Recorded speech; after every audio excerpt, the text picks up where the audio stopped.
Hello, my name is Dan Johnson and welcome back to my channel. Today I'm back reviewing Series 13 and we're moving on to Episode 2, which is entitled War of the Sontarons.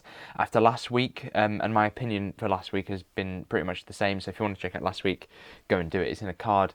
But last week I was incredibly excited, and I think that overall from the series that's now kind of developing and in terms of episode titles and from filming pictures, I think that this was the episode that was really standing out to me as the coolest. You know, we have Sontarons and in history, and that kind of element is something that I'm very partial to. Earthbound stories as well, invasion stories. So I think all of that kind of combined to making me really hype up this episode, and all week I've been thinking about it. I've been at work today, and sort of every hour that's ticked by has been one closer to Doctor Who, and it's all been very exciting. I think, to be honest, I've probably been mocked quite a few times for how excited I am for this episode. But anyway, it's finally here, and here's what I think. This week was basically the Sontaran episode and the follow-up to that kind of preview scene that we had last time. The Sontarons have snuck through into...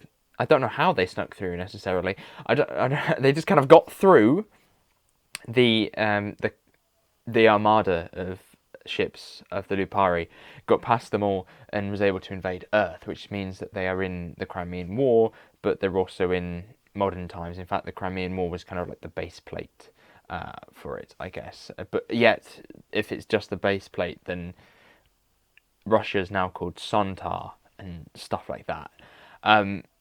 So maybe I need to listen. Maybe I need to watch it again to understand maybe where they're coming from that perspective.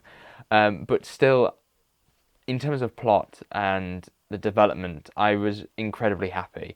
I think that the Sontarons are absolutely amazing. You know, in the Doctor Who magazine last month, they described them as dirty, filthy Sontarons, and that's definitely what they are. I think they're very, very cool creations. I love the design, as I mentioned last week, and I love the ships and the setting within this story as well. I think the Crimean War with the Sontarons looking the way that they do matched up really well, as well as the contrast between the Crimean War sections and the Earth sections, John Bishop sections. I think those sections were really epic. They had a really great amount of scale, and obviously they looked fantastic, which is something that is amazing to see once you look back on it. I suppose you have like Series 1 where there's some clear sort of issues because obviously it's 2005, and then you fast forward to today and you've got battles on the BBC budget for Doctor Who.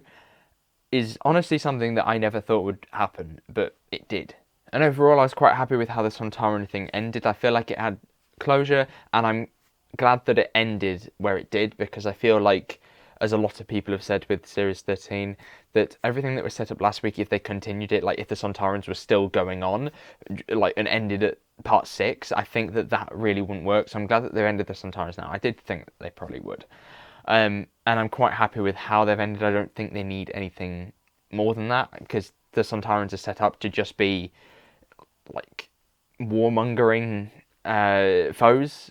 You know, they're not really that much else, so I don't think you can do that. I don't think you can actually write that much else into Sontaran lore, because there's not a lot there to do, and because of that, I'm quite happy. But then you have the new bit. This is the interesting bit. I think it's going to be developed a bit more into next week. I'm thinking of it as those little bits with Yaz and Vinda was all the kind of the preview, the clips, and the trailer for next week, if that makes sense. You know, you get the idea of what this thing is, and next week we'll really understand what's happening. Now, that's very interesting next week, actually. And I wasn't particularly excited because Sontarans are my big thing. But that kind of, those moments with Yaz and Vinda I thought were very interesting. I think that there's a real mystery there, and that's something that, if done correctly, could be a really nice puzzle. In terms of doctors and companions, I think Yaz and Dan have kind of fallen into the same thing this week. I like how the Chibnalls decided to separate them. I think it's much better for story if they are separated. And it's something that people called out for a lot during Series 11 and 12, because very consistently. I don't think it hardly ever happened in Series 11. I think it happened a few times in Series 12. That they would go separate. That they would all kind of converge at points, but they would go separate because they were separated or because it was part of the plan. And I think that that really allowed them all to shine in their own little aspects. I mean, Dan's bit coincided with Jodie's bit, but at the same time, it felt like Dan had his own section, his own bit to do, and so did the Doctor, and so did Yaz, which I really did like. But as for Dan, I think John Bishop's still brilliant. He's a lovely companion. Last week, I described him as the companion that everyone wants to be, which is not really true. I just found him very endearing. I think it would be the correct word. And he was quite funny as well. I mean, the whole episode was quite funny this time, which is not what I was expecting, to be honest. There was lots of moments when I laughed. I don't know whether those moments really sacrificed story. Well, they clearly didn't to me, but maybe to some people, the moment with the Sontarons talking about a horse, maybe that would for some people. But in terms of John Bishop, his line delivery, especially the jokes, are really nice, as well as Mandip Gill. I think that she's really holding her own as Yaz now. As I talked about before, she kind of had this sort of weird limbo where Series 11 focused a lot on Ryan and Graham, and Series 12 kind of focused a little bit on her, but was mostly about Ryan and Graham once again, and that Doctor and the Master and stuff. There was a lot going on in Series 12, right? So because of that, I think Yaz has finally been able to sort of off-screen, which is the unfortunate thing, really. She's had it all off-screen. All of this development had happened between Series 12 and 13, which is a shame. But I think she's really holding her own. The way that she's dealing with the situations is good. And I hope that she can get some kick-ass moments before she leaves. And then for the Doctor, I think Jodie's... it's a weird thing to say, and it's a statement I don't really say very often because I think it's dumb, is that Jodie's like best performance yet. Or best appearance yet. I think it's just a dumb thing to say, to be honest, because it's so difficult to weigh up what that statement means. And from my perspective, I think that she was really good with her line delivery this week. There was a few moments when you think, oh, she's gone back into that Series 11 thing where she would kind of do the scrunch nose and the kind of, oh, I don't know what I'm doing kind of thing that I just didn't like, and I didn't find very endearing. I'm using endearing again. But other than that, I think that she was doing an excellent job. I think she really held her own against the Sontarans. She had a lot of really cool lines when she's talking to the Sontarans, and a lot of moral high ground that the Doctor really needs to have. I think there's a lot of things that people are going to comment as being like bad lines of dialogue or whatever, but I think that if David Tennant was to say it, it wouldn't actually matter. Like the bit when they're talking about the Doctor being male only, and then she goes, it's fluid. I think that if it was another Doctor, no one would really care about it, but Jodie's Jodie, so she gets the flack of it. As for monsters this week, they've all kind of been returning, so I don't feel like I need to delve into them too deeply.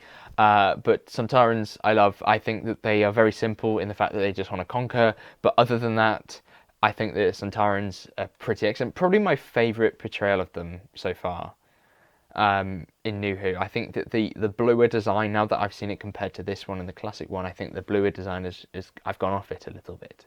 I think it worked within that series, but I don't think it works now. And then we have Swarm, Zora, Passenger, who didn't do anything, which is such a shame, but hopefully will be in the future. I've mentioned last week in a massive ramble, but I did say I really, really liked Swarm, and I continue to do so.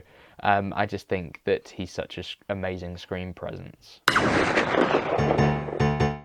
Once again, I don't really have any lowlights. Part of me thinks that the idea of them cutting away to something that I wasn't particularly interested in could have been my low light. I thought that for a little while, but I realised that it was required as part of the story. You know, I'm talking about the Yaz bit and the Vinda bit. I think that overall there's nothing in there that really stood out as being impressive. It was a very simple, like, you go in, what's this puzzle?